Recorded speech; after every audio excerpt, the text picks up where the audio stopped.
Nagsimula sa simple na pasulyap-sulyap, nagpapapansin sa'yo. Umabot sa palitan ng mga mensahe, kilig na kilig ako.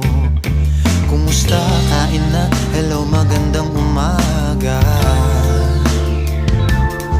Ingat ka, pahinga, huwag kang masyadong magpupuyat pa. Naramdaman ng puso na dahan-dahan akong nahuhulog sa'yo. Sa kada araw natin na pag-uusap, meron nang